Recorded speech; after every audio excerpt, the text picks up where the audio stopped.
Bonjour à tous et bienvenue dans cette vidéo YouTube sur le ligament croisé postérieur appelé LCP. Je suis Nathan Toiti, kiné du sport et je vais vous présenter cette pathologie et le traitement associé. Le ligament croisé postérieur, LCP, est l'un des 4 principaux ligaments de l'articulation du genou qui a pour fonction de stabiliser le tibia sur le fémur. Il a pour rôle majeur d'empêcher la translation postérieure du tibia sur le fémur. Dans une moindre mesure, le LCP résiste aux forces de varus, de valgus et de rotation externe. Il est environ 1,3 à 2 fois plus épais et environ 2 fois plus résistant que le ligament croisé antérieur, LCA, et par conséquent, il est moins souvent sujet à des lésions.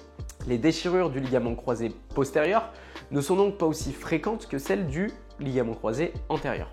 Elles sont rares en tant que blessures isolées et se produisent plus fréquemment dans un genou présentant des lésions multiligamentaires. Bien que l'on sache que de nombreux patients peuvent tolérer un genou présentant une lésion du LCP, il est également bien connu que cette situation puisse entraîner une modification de la biomécanique et de la cinématique pendant les activités de la vie quotidienne ou les activités sportives, d'où l'intérêt d'une prise en charge optimale et adaptée à chacun. Parlons un petit peu anatomie. D'une longueur moyenne de 36-38 mm et d'une surface transversale moyenne de 40-60 mm², au niveau de la substance moyenne, le LCP est une structure ligamentaire intra-articulaire et extra-synoviale du genou. L'apport sanguin provient de l'artère géniculée moyenne. Des branches du nerf tibial innervent le complexe. Le complexe du LCP est composé des faisceaux antérolatéral et postéromédial et des ligaments ménisco-fémoraux.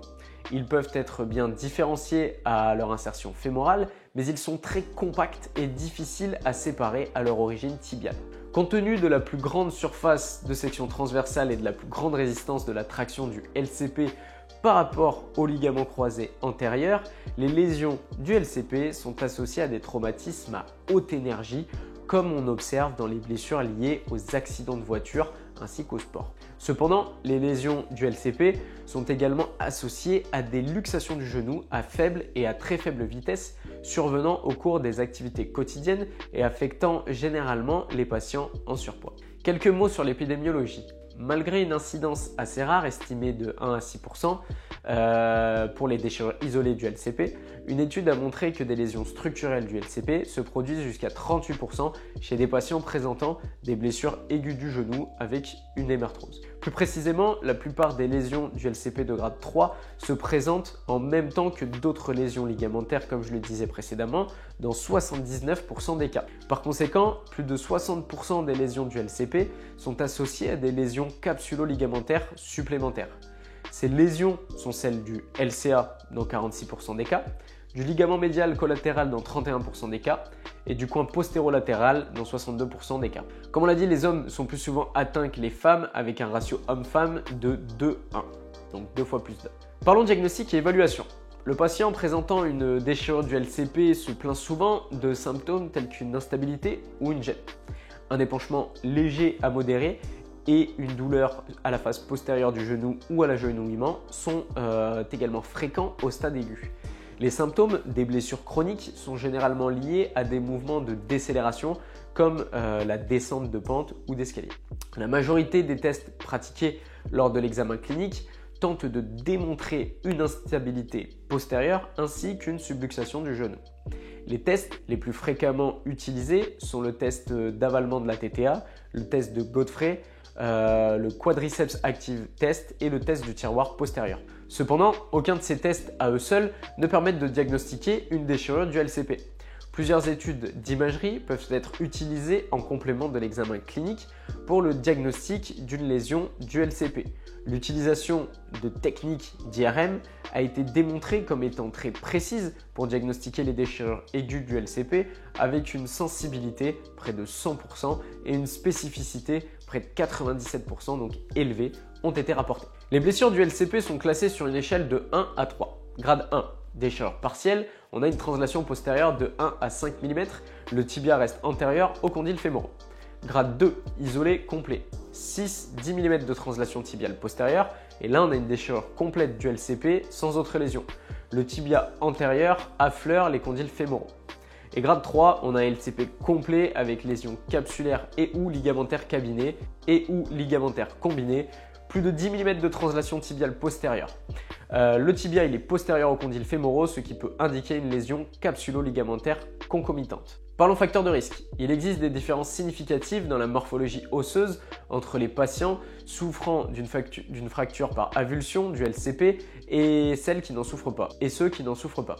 L'étude de Fan et ses collaborateurs a montré que chez les femmes souffrant d'une fracture par avulsion du LCP, l'indice de largeur de l'encoche intercondylienne dans le plan coronal était significativement plus petit, tandis que la pente médiale postérieure du tibia et la pente latérale postérieure du tibia étaient significativement plus élevées.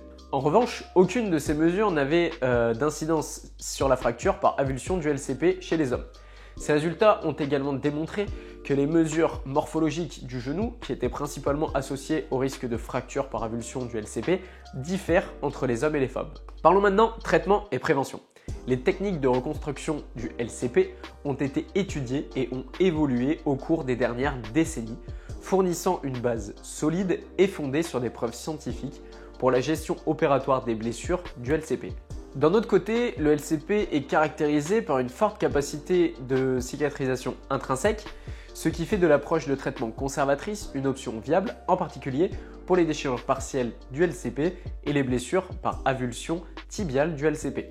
De bons résultats subjectifs et objectifs à long terme après un traitement non opératoire, avec une prévalence assez faible de 11% d'arthrose modérée à sévère après plus de 14 ans de suivi, maintiennent le débat sur l'approche thérapeutique optimale opératoire ou non chez les patients blessés au LCP. Par conséquent, un large éventail d'options thérapeutiques viables est disponible, permettant une approche thérapeutique individualisée basée sur le modèle de blessure ainsi que sur les attentes du patient.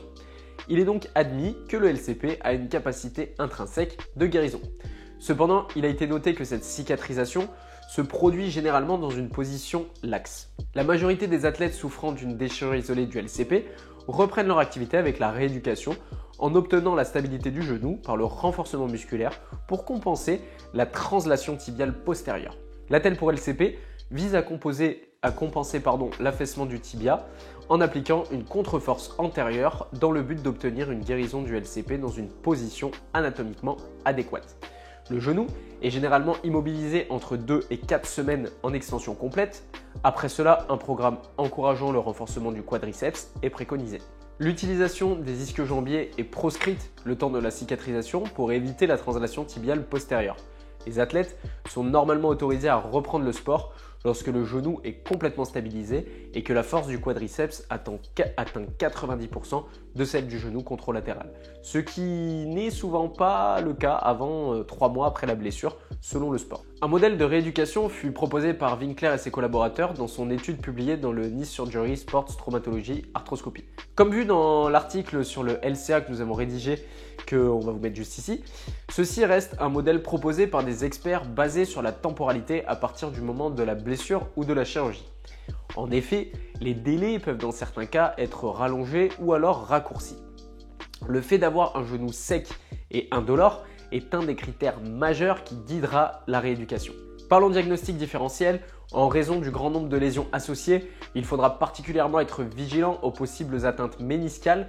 On a également écrit un article à ce sujet, vous l'aurez juste ici, ainsi qu'au ligament collatéral interne et externe. Également, l'atteinte du ligament croisé antérieur est à investiguer. Voilà pour cette vidéo. N'oubliez pas, elle ne remplace pas un avis médical, elle est uniquement à titre informatif.